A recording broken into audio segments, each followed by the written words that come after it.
Hello there ladies and gents, and welcome to Armchair Arsenal TV, post-game reaction from our 2-0 win against Brighton.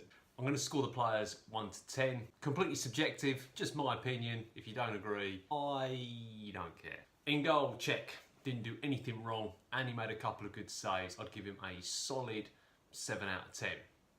Back three, I thought Monreal again was the best of the bunch, capped that off with a goal. 8 out of 10 for Monreal. Mustafi and Holding, tough one. I'm going to go Mustafi 7, Holding 6. I think Holding was solid enough. I think he didn't do anything wrong as such, although his lack of pace is a bit of a worry. When he does get caught out, he struggles to get back. But considering some of the performances he's had recently, I don't mind that. Like a 6 out of 10, that's fine.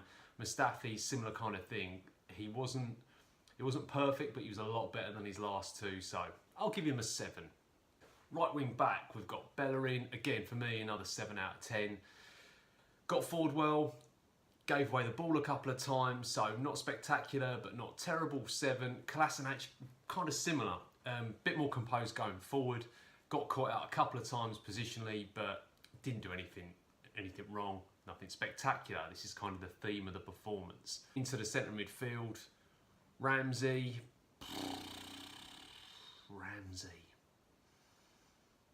It's a 5 or a 6. I'll give him a 6. It's just, after that Chelsea performance, I think everyone kind of thought he was this was it. You were gonna see him taking games by the scruff of the neck, but he just hasn't done it. And again, a few things didn't come off. His shooting wasn't great. There was a set piece routine that was horrendous. It's just not quite happening for him in the centre of the park. Xhaka, better than he has been, again, but that's from a terrible start position. So again, I'll give him a 6. Can't give him any more than that because he didn't do anything in particular. Like, he keeps the ball. He's not diving in making crazy challenges. But for me, he's got to do more. He's like a, £35 million midfielder. He has to do more on a week-to-week basis. And moving into the attacking positions, we'll start with Iwobi. I thought Iwobi played well, and I think he capped it off with a goal. I mean, I'd give him a 7 out of 10, but more like a 7.5 out of 10. But call it a 7 out of 10. Took his goal well. Didn't do anything wrong as such. He looks like he's kind of growing. He had a period when he first came in where he looked amazing, and we were like, whoa, what have we got on our hands here? And then his form kind of dropped off a cliff. But last couple of games, he looks like he should be in the team. He doesn't look out of place at all. 7 out of 10, good performance of Iwobi. Unlucky not to get an 8. But I'm reserving that for Alexis Sanchez. 8 out of 10, probably my man of the match. He makes things happen. And it's so interesting listening to Arsenal fans after the game, because he really does polarise opinions. Like, you've got one half that are, he's showboating, he's only playing for himself, he's throwing his arms up in the air. He does all that. But on the other hand, anything that we do well, he's involved in. And the back heel for the goal, it's one thing to conceive of doing something like that, but he thinks about it and he pulls it off and it leads to a goal. And he'll do 1 or 2 of those. It doesn't always lead to a goal, but he'll have 1 or 2 moments every single game.